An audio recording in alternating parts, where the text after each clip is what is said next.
मित्रों, विद्यार्थी मित्रों, हमने अगले वीडियो लेक्चर में अर्थात हमारी इकाई नंबर जो दूसरी थी, हम भी बने महान, जिसमें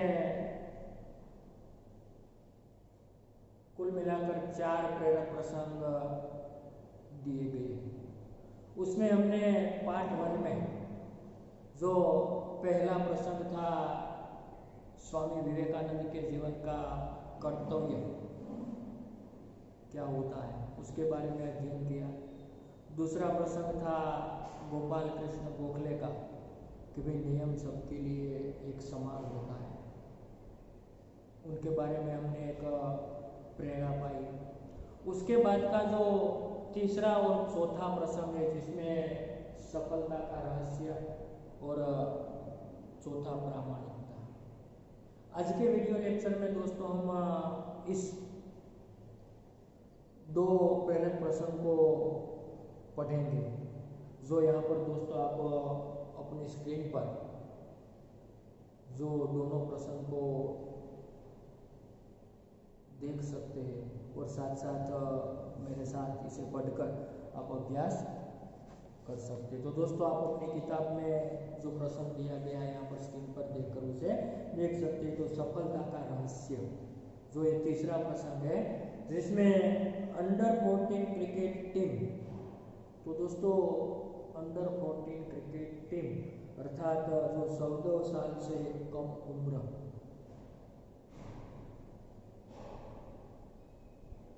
जो शब्दार्थ के रूप में यहाँ पर हम लिखेंगे अंडर 14 क्रिकेट टीम, जो 14 साल की कम यानी कि 14 साल से कम उम्र की टीम के कप्तान के रूप में एक लड़का अपनी टीम के साथ क्रिकेट मैच खेलने के लिए अहमदाबाद में आया। यानी कि यहाँ पर इस प्रसंग में सफलता के रहस्य में यानी कि एक क्रिकेट टीम નો कैप्टन એટલે કે જે ક્રિકેટ ટીમની અંદર 14 વર્ષ કરતા ઓછી ઉંમરના વિદ્યાર્થીઓ ખેલાડીઓ જેમાં ભાગ લેતા હતા, એવી ક્રિકેટ ટીમનો કેપ્ટન અમદાવાદની અંદર એ ક્રિકેટ રમવા માટે આવે છે। उसकी टीम 5 स्टार होटल में ठहरी थी, यानी कि उस कप्तान की जो पूरी टीम थी वह अहमदाबाद की जो एक 5 स्टार होटल थी उसमें वहाँ पर वो रुकी थी या तो यहाँ पर ठहरी थी। सुबह उठते ही पूरी टीम कोच मैनेजर के साथ अल्पाहार के लिए तैयार थी। यानी कि होटल में जो सुबह उठने के बाद जो पूरी टीम यानी कि टीम के जो कोच यानी कि प्रशिक्षक मैनेजर के साथ अल्पाहार नाश्ता, जो दोस्तों यहाँ पर कुछ शब्द लिख लेते हैं। कोच यानी कि प्रशिक्षक, जो टीम के तालीम देने वाले शिक्षक थे उन्हें कोच कहेंगे, कोच। तो प्रशिक्षक यानी कि इसको खिलाड़ियों को तालीम देने वाला शिक्षक। अल्पाहार यानी कि नाश्ता, जो अल्पाहार के लिए तैयार थी सुबह में। एकमात्र कप्तान नहीं दिखाई दे रहा था, यानी कि पूरी टीम कोच मैनेजर सभी वहां पर मौजूद थे, पर एकमात्र जो टीम का कप्तान था वह वहां पर नहीं दिखाई दे रहा था। उसे ढूंढने के लिए पूरी टीम लग गई पर वह नहीं मिला। यानी कि उस कप्तान को खोजने के लिए पूरी टीम लग जाती है, पर वही कहीं पर भी वह उस टीम का कप्तान उन्हें दिखाई नहीं देता, यानी कि कप्तान नहीं मिलता है। बाद में किसी ने आकर उसके कमरे की गैलरी में देखा तो वह एक हाथ से गेंद फेंक रहा था और जो ही गेंद दीवार से टकराकर वापस आती थी तो दूसरे हाथ के बल्ले से उसको खेला करता था। बाद में यानी कि बहुत उसकी खोज करने के बाद एक व्यक्ति ने जाकर देखा तो वह कप्तान उसके कमरे की एक खिड़की से उन्होंने देखा तो वह एक हाथ से गेंद को फेंक रहा था और दूसरे हाथ के बल्ले से उनको जो दीवार से टकरा कर गेंद आती थी उसे वह खेलता था। उसी प्रकार वह अपने कमरे में अविरत सतत प्रैक्टिस करता था। साथी खिलाड़ी टीम में शामिल होने पर भी संतुष्ट, यानी कि उनके जो साथी खिलाड़ी थे वह उन्हें तो मात्र टीम में एक प्रकार से सम्मिलित होना या तो टीम में खेलने का मौका मिल जाना, उससे भी वह संतुष्ट थे। पर लेकिन वह कप्तान होकर भी सारी रात अपने आप अभ्यास करता रहा। लेकिन जो वह खिलाड़ी था, वह टीम का मुख्य खिलाड़ी था, कप्तान था, इनकी कप्तान होकर भी वह सारी रात वह सतत गेंद के साथ खेलता रहता है, तो सतत प्रैक्टिस करता रहता है और उसका अभ्यास एवं क्रिकेट के प्रति लगाव देखकर कोच, मैनेजर और साथी खिलाड़ी दंग रहे थे। यानी कि उस कप्तान का क्रिकेट के प्रति इसी प्रकार का लगाव, दोस्तों लगाव यानी कि लगन या तो प्रेम, लगाव तो लगन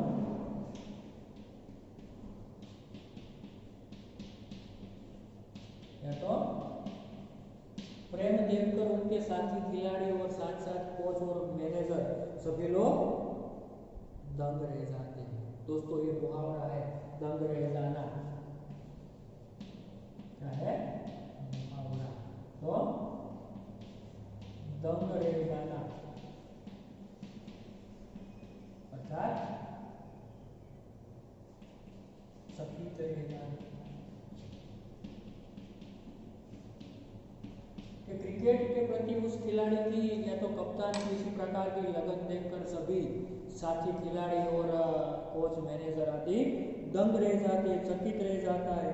आगे चलकर इसी लड़के ने क्रिकेट जगत में अद्वितीय सफलता प्राप्त की। आगे जता मित्रों ये क्रिकेटना ये खिलाड़ी क्रिकेट जगत ની અંદર અદ્વિતીય ખૂબ જ સફળતા પ્રાપ્ત કરી અથવા તો એક સફળ વ્યક્તિ, સફળ खिलाड़ी તરીકે પોતાનું સ્થાન છે તેમણે બનાવ્યું। કઈ વિશ્વ રેકોર્ડ उसके कदम चूमने लगे, यानी कि कई जो रिकॉर्ड એટલે કીર્તિમાન, કે કઈ વિશ્વ રેકોર્ડ તો कीर्तिमान, कई रिकॉर्ड कई कीर्तिमान उसके कदम चूमने लगे, तो कदम चूमने लगना यानी कि सफलता प्राप्त होना, कदम चूमना तो प्राप्त होना, ये भी मुहावरा है, कदम चूमना अर्थात प्राप्त होना।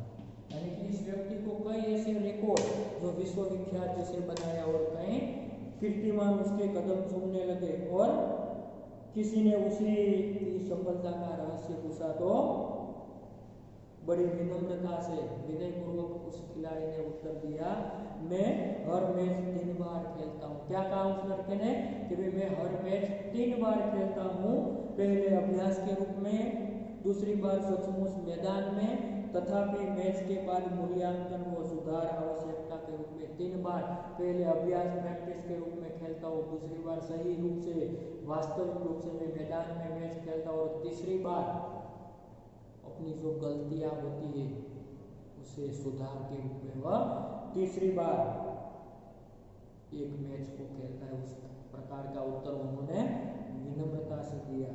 यह लड़का कोई और नहीं, क्रिकेट की दुनिया में सफलता के नित नए कीर्तिमान स्थापित करने वाला हमारा सचिन रमेश तेंदुलकर है, जिसे दोस्तों आज क्रिकेट का भगवान माना जाता है। सचमुच एकाग्रता, अविरत अभ्यास, कठोर परिश्रम एवं लगन ही सफलता के आधार है। यानी कि जीवन में सफलता प्राप्त करने के लिए, सफलता यानी कि कामयाबी प्राप्त करने के लिए एकाग्रता जरूरी है।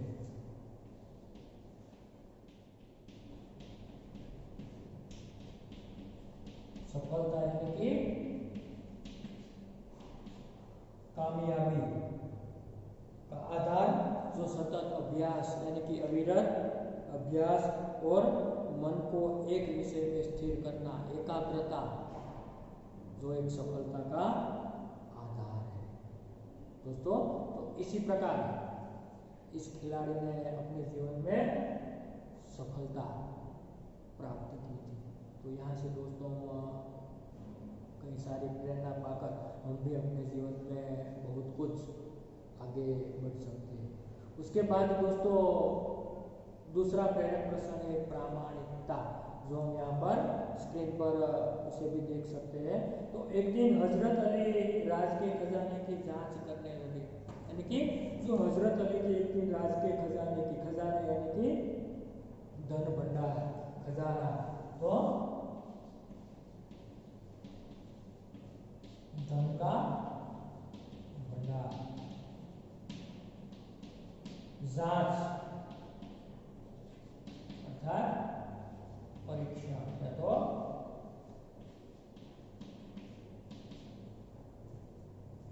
परीक्षण, जांच यानी कि परीक्षण, जांच करने लगे। काम करते करते अंधेरा हो गए, मोमबत्ती जलाई गई, यानी कि वह काम करते थे हजरत अली, और उसके धन के जो राज्य के खजाना था, जो धन का कोष था, ये तो भंडार था, उसकी तपास करते थे, उसकी परीक्षण करते थे, और काम करते करते अंधेरा हो जाता है, रात हो जाती है, तो वह मोमबत्ती जलाते हैं प्रकाश के लिए।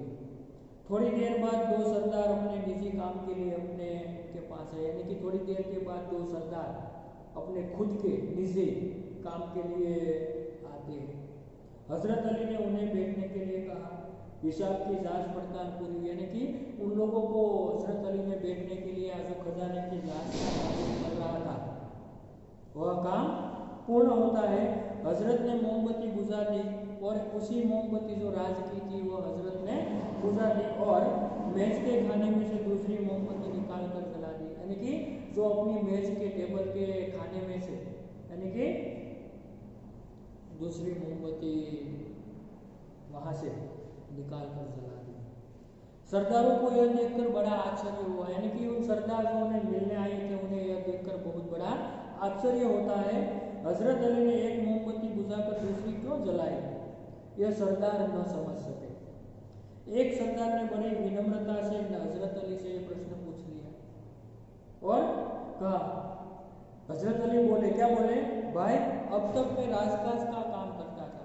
वह हजरत अली कहते हैं, भाई आज अब तक तो मैं राजकाज का काम कर रहा था, और इसलिए राज की मोमबत्ती जला रखी थी।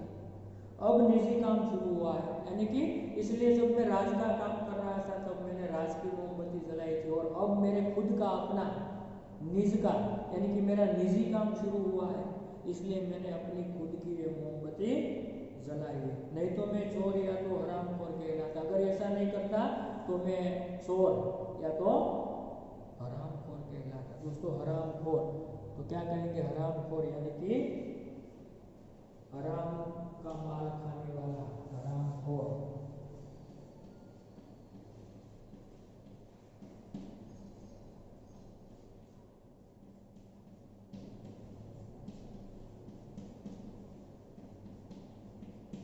हराम का माल खाने वाला, नहीं तो मैं हरामखोर कहलाता। हर एक आदमी की चोरी और हरामखोरी से बचकर रहना चाहिए, यानी कि हर एक व्यक्ति को, हर एक आदमी को चोरी या तो हरामखोरी से बचकर रहना चाहिए, चाहे वह अमीर हो या तो फकीर। फकीर એટલે साधु, કે चाहे वह अमीर हो या तो फकीर, कोई भी हो, हर एक व्यक्ति को हरामखोरी से बचना चाहिए, चाहे वह अमीर धनवान हो या तो कोई गरीब व्यक्ति हो, सभी लोगों को इस प्रकार से हरामखोरी से बचना चाहिए।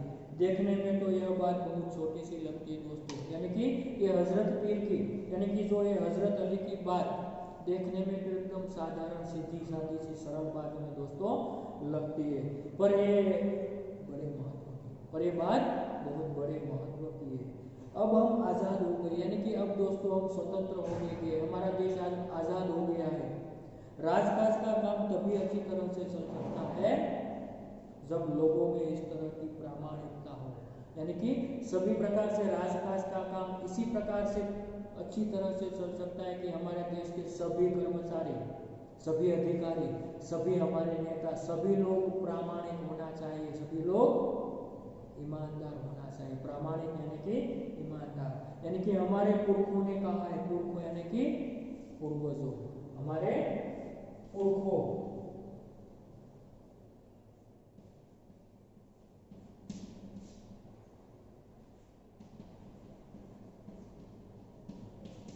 कि भाई हमारे ये दो मुहावरे हैं। हमारे पूर्वजों ने या तो हमारे पुरखों ने कहा है, माँ गृधः कस्य स्विद धनम, अर्थात किसी के धन माल की लालसा मत करो। जो संस्कृत की प्रसिद्ध उक्ति है कि भी किसी की भी धन माल की हमें लालसा नहीं करनी चाहिए। यह मनुष्य के लिए सबसे बड़ी सीख है, यानी कि ये मनुष्य के लिए दोस्तों ये सबसे बड़ी सीख है। तो इसी प्रकार इस प्रामाणिकता क्या होती है जो हजरत अली ने अपने सामान्य सीधी सादी सरल भाषा में एक मोमबत्ती के उदाहरण से हमें ये बताने का प्रयास किया कि भाई किसी भी प्रकार से राज्य को, राष्ट्र को, देश को या तो साम्राज्य को समृद्ध करने के लिए हमें किसी भी प्रकार की हरामखोरी नहीं करनी चाहिए, या तो ईमानदारी या तो प्रामाणिकता के साथ हमें हमारा व्यवहार करना चाहिए। तो इसी प्रकार विद्यार्थी मित्रों, हम ये हमारा जो दूसरा चैप्टर है हम भी बने महान, जिसमें हमने प्रमुखतः 4 प्रसंग में से किसी न किसी प्रकार की प्रेरणा, जो चाहे स्वामी विवेकानंद का प्रसंग हो, गोपाल कृष्ण गोखले का प्रसंग हो, सचिन तेंदुलकर का प्रसंग हो या तो हजरत अली का प्रसंग हो, इन चारों प्रसंग से हमारे जीवन में कुछ न कुछ प्रकार के जीवन के मूल्य हमें उन प्रसंगों के माध्यम से हमें सीखने को मिलते हैं। तो उसी प्रसंग के माध्यम से हम भी अपने जीवन में कुछ इसी प्रकार के जीवन मूल्यों को हस्तगत करके हमारे जीवन के आचरण में के साथ रखकर हम भी हमारे जीवन में दोस्तों सफलता प्राप्त कर सकते हैं। तो इसी प्रकार दोस्तों हम यहाँ पर ये हमारा दूसरा जो चैप्टर है वह यहाँ पर पूर्ण करते हैं, पर आप लोगों को इस वीडियो को अंत तक देखना है, ताकि इस वीडियो जब पूर्ण होने के बाद भी एक यहाँ पर जो स्मार्ट क्लासरूम का वीडियो आप इस वीडियो के साथ आप सचित्र यानी कि चित्र सहित आप देखकर उसमें से इस पाठ को चित्र के साथ अच्छी तरह उसे समझने का प्रयास करेंगे और इस वीडियो को आप अंत तक देखते रहेंगे, ताकि आप इस पाठ को अच्छी तरह से जो सुंदर तरीके से या तो उसे गहरी तरीके से आप पढ़ सके। इसलिए आप वीडियो को अंत तक देखते रहेंगे। Thank you.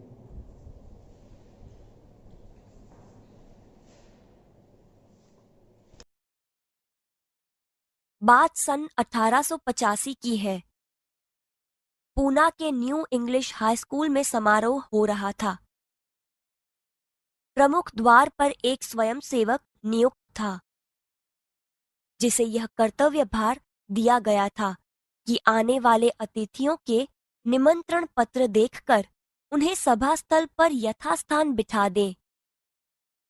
उस समारोह के मुख्य अतिथि थे मुख्य न्यायाधीश महादेव गोविंद रानड़े। जैसे ही वह विद्यालय के द्वार पर पहुंचे, वैसे ही स्वयंसेवक ने उन्हें अंदर जाने से शालीनतापूर्वक रोक दिया और निमंत्रण पत्र की मांग की।